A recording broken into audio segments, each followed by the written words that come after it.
May mga sandaling tila hindi umaayon ang mundo sa pangarap mo. Habang lumiliit ang sahod at lumalaki ang pangangailangan, parang lalong lumalayo ang pag-asang makaipon. Ngunit sa likod ng kaguluhang iyon, may natatagong aral na naghihintay tuklasin. Sa bawat paghihirap at pagkalito, may pagkakataon para tumatag ang kalooban. Hindi nasusukat sa laki ng sweldo ang kakayahang maging disiplinado at matatag sa buhay. Dito nasusubok ang tunay na lakas ng loob at pagdedesisyon. Kaibigan at kapatid, muli inaanyayahan kita na mag-subscribe sa ating channel para lagi kang updated sa mga bagong videos na aking gagawin at pakishare na din ito sa iyong mga kaibigan at tayo nang baguhin ang pananaw natin sa buhay. Sabi ni Seneca, ang tunay na kayamanan ay nakasalalay sa pagiging kontento. Sa kung ano ang nasa harapan, sa paglalakbay ng pag-iipon, ang unang laban ay nasa loob mismo ng ating sarili. Kung minsan ang kinatatakutan natin ay hindi ang kakulangan, kundi ang disiplina na hinihingi ng pagbabago. Ang pag-iipon kahit maliit ang sahod ay kapangyarihang anyo ng katahimikan at kagustuhang umunlad. Ito ang uri ng lakas na hindi basta nakikita sa bulsa, kundi nasusukat sa pang-araw-araw na pagpipigil at pangunawa. Sa dulo ng bawat sentimo na naitatabi, nakahimlay ang pag-asa ng mas matatag na kinabukasan. Ang bawat maliit na hakbang ay patunay na hindi hadlang ang liit ng sahod para sa taong may malinaw na direksyon. At ang pag-iipon ay nagiging paalala na ang tunay na progreso ay dumarating sa mga marunong maghintay at magsikap. Tip number 1. Pagkilala sa tunay na pangangailangan. Sa simula ng anumang pag-iipon, mahalagang tukuyin muna kung ano talaga ang may bigat sa pang-araw-araw na buhay. Kapag malinaw ang tunay na mahalaga, mas madaling makita ang mga bagay na dapat nang bitiwan. Dito nagsisimula ang paghubog ng disiplina at pag-unlad. Maraming pera ang nauubos sa maliliit na gastos na hindi naman nagdadala ng halaga. Ang mga simpleng pagbili ng kung ano-ano ay nagiging dahilan ng pagbagal ng pag-iipon. Kapag natutunan suriin ang bawat galaw, mas lumalawak ang kakayahang makaipon. Sa pagharap sa mga tukso ng luho, mahalaga ang matatag na kalooban. Ang pag-iwas sa walang kwentang gastusin ay isang anyo ng pag-aalaga sa kinabukasan. Ito ang lakas ng taong may malinaw na direksyon. Sabi ng mga Stoic na, kung nagagawa mong kontrolin ang pagnanasa, nagagawa mo ring kontrolin ang buhay. Sa bawat pagpigil, tumitibay ang loob at lumilinaw ang mga prioridad. Sa ganitong paggalaw nahuhubog ang tunay na kaayusan. Kapag nagiging ugali ang pagpili ng tunay na kailangan, unti-unting nagbabago ang daloy ng buhay. Kahit maliit ang sahod, lumalaking oportunidad na makaipon dahil mas maingat ang kilos. At sa pag-usbong ng disiplina, mas nagiging matatag ang kinabukasan. Tip number 2. Pagbuo ng matatag na budget. Sa bawat pagnanais na umangat, mahalagang magkaroon ng malinaw na direksyon kung saan dumadaloy ang pera. Kapag may wastong budget, nagiging mas kontrolado ang bawat galaw sa pang-araw-araw na paggastos. Dito nabubuo ang kaayusan na nagiging haligi ng pag-iipon. Maraming tao ang nalulugi dahil walang malinaw na plano sa perang pumapasok at lumalabas. Ang kawalan ng sistema ay nagbubunga ng kalituhan at padalos-dalos na paggastos. Kapag may gabay na budget, nagkakaroon ng mas maayos na ritmo ang buhay pinansyal. Sa paggawa ng budget, mahalaga ang pagiging tapat sa sarili. Ang pagharap sa totoong numero ay minsan masakit, pero doon nagsisimula ang pagbangon. Ang katapatan sa sitwasyon ay nagiging tulay papunta sa pagbabago. Sabi ng mga Stoic na ang sinumang marunong mamahala sa maliit na bagay ay kayang panghawakan ang mas malaki pang responsibilidad. Kapag napapangalagaan ang maliit na halaga, tumitibay ang pagdedesisyon sa mas malalaking desisyon. Ang budget ay nagiging pagsasanay sa pagkontrol sa sarili at sa buhay. Kapag patuloy na sinusunod ang budget, unti-unting lumilinaw ang pag-unlad. Ang kakaunting pera ay nagiging mas makabuluhan at mas may direksyon. At sa makabagong kaayusan na ito, mas nagiging posible ang pag-iipon kahit maliit ang sahod. Tip number 3. Pagpapaunlad ng disiplina sa paggastos. Ang susunod na hakbang sa pag-iipon ay ang pagpapalakas ng disiplina sa bawat galaw ng pera. Kapag natutunang kontrolin ang sariling pagnanasa, nagiging mas malinaw kung ano ang tunay na kailangan. Dito nagsisimula ang kakayahang harapin ang anumang tukso na magpapahina sa ipon. Maraming tao ang nalulugmok dahil sa padalos-dalos na paggastos sa luho at hindi mahahalagang bagay. Ang bawat impulsibong pagbili ay parang butas na unti-unting sumisip-sip sa kinabukasan. Kapag natutunang pigilan ang mga sandaling pagnanasa, lumalakas ang pundasyon ng matatag na ipon. Sa disiplina, mahalaga ang pagkakaroon ng malinaw na layunin sa pera. Kapag alam kung bakit ka nag-iipon, mas nagiging madali ang pagtanggi sa hindi kailangan. Ang malinaw na layunin ay parang ilaw na gumagabay sa tamang direksyon. Sabi ng mga Stoic na ang taong marunong kontrolin ang sarili ay tunay na malaya. Kapag ang loob ay matatag, ang bawat desisyon sa pera ay nagiging makabuluhan at maingat. Sa pamamagitan ng disiplina, natututo tayong maging master ng ating sariling buhay pinansyal. Ang pagtitiyaga sa wastong paggastos ay unti-unting nagbubunga ng mas malaking kontrol sa pera.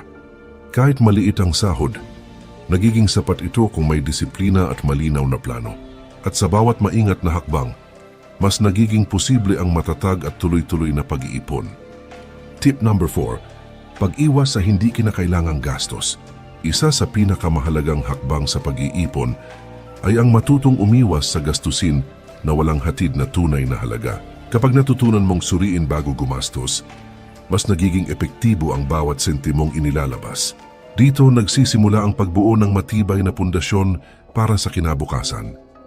Maraming pera ang nauubos sa mga bagay na panandalian lang ang saya.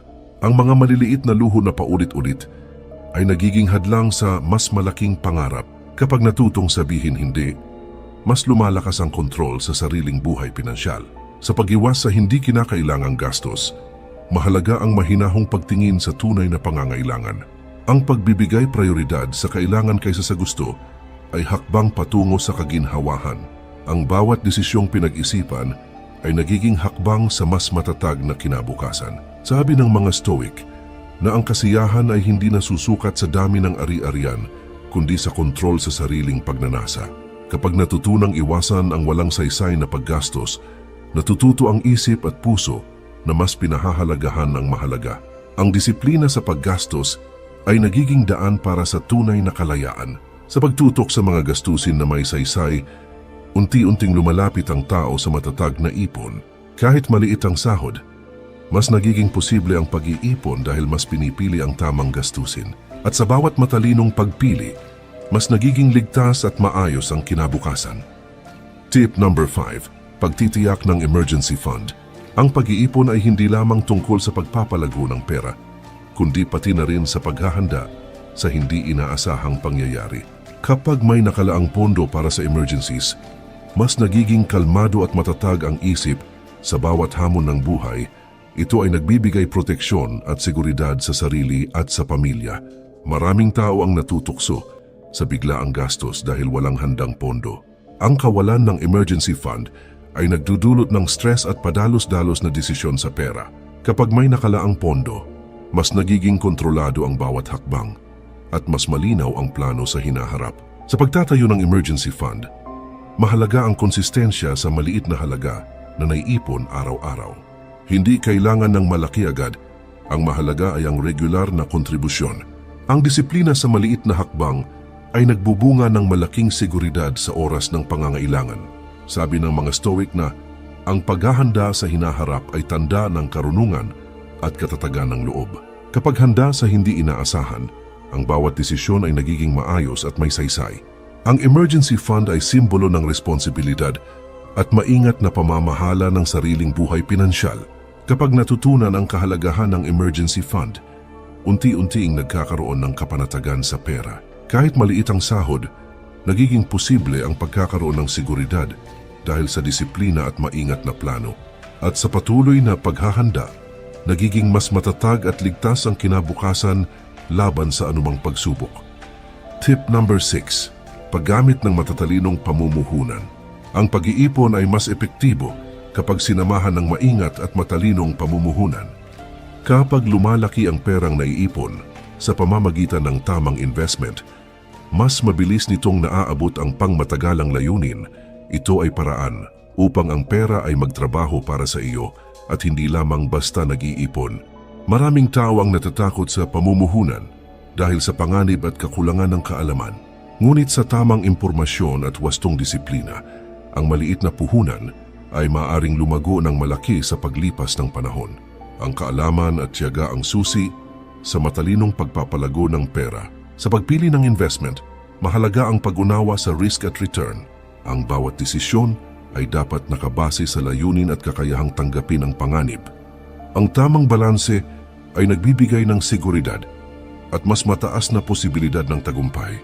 Sabi ng mga Stoic na ang karunungan ay hindi lamang natututo mula sa libro, kundi sa maingat na karanasan at obserbasyon. Kapag pinag-aralan at pinag-isipan ang bawat hakbang, mas nagiging matatag ang pundasyon ng pinansyal na buhay. Ang pamumuhunan ay paraan upang palaguin ang disiplina at katalinuhan sa pamamahala ng pera. Kapag naisa sa buhay ang matalinong pamumuhunan, unti-unting lumalago ang ipon at mas nagiging malaya sa hinaharap. Kahit maliit ang sahod, nagiging posible ang pagkakaroon ng mas malaking pera sa pamamagitan ng maingat at matiyagang plano. At sa patuloy na disiplina at tamang hakbang, mas nagiging ligtas at matatag ang kinabukasan. Tip number 7. Pagpapaunlad ng tamang pananaw sa pera. Ang huling hakbang sa pag-iipon ay ang paghubog ng tamang pananaw tungkol sa halaga ng pera. Kapag nauunawaan na ang pera ay kasangkapan lamang at hindi sukatan ng kaligayahan, mas nagiging maingat sa paggastos at pag-iipon.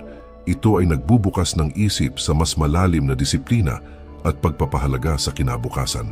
Maraming tao ang nauubos ang pera dahil sa maling paniniwala na ang halaga ng sarili ay nasusukat sa material na bagay. Ang labis na pagnanasa ay nagiging sanhi ng impulsibong paggastos at kawalan ng plano. Kapag nabago ang pananaw, nagiging malinaw ang hangganan ng gastusin at nagiging posible ang matagalang ipon. Sa paghubog ng pananaw, mahalaga ang pagtanggap sa simpleng pamumuhay. Ang kasiyahan sa sapat at hindi sa labis ay nagbibigay ng katahimikan at kapanatagan sa isip. Ang tamang pagtingin sa pera ay nagbibigay lakas upang manatiling matatag sa bawat desisyon. Sabi ng mga Stoic na ang kasaganaan ay nasa kakayahang maging kontento sa kung ano ang mayroon. Kapag ang isip ay malinaw at malaya sa labis na pagnanasa, ang bawat sentimong naiipon ay nagiging mas makabuluhan. Ang pananaw sa pera ay gabay upang ang disiplina at tiyaga ay magbunga ng matatag na kinabukasan. Kapag natutunan ang kahalagahan ng tamang pananaw, unti-unti itong nagiging natural na gabay sa pamamahala ng pera. Kahit maliit ang sahod, nagiging sapat ito sa mga taong may malinaw na prinsipyo at tamang pag-uugali sa pera. At sa bawat hakbang na may tamang pananaw, mas nagiging matatag at ligtas ang pinansyal na kinabukasan. Alam mo ba na sa bawat sentimong naiipon mo ngayon, binubuo mo ang pundasyon ng kinabukasan na gusto mong makamtan? Hindi ito tungkol sa laki ng sahod, kundi sa tibay ng disiplina at linaw ng isip. Ang bawat maliit na hakbang na ginagawa mo ngayon ay unti-unting nagiging malaking pagbabago bukas. Maraming tao ang nagrereklamo sa kakulangan ng pera, ngunit hindi nakikita ang kapangyarihan na nasa kanilang mga kamay. Ang tunay na yaman ay hindi nasusukat sa dami ng pera, kundi sa kakayahang pamahalaan at palaguin ang bawat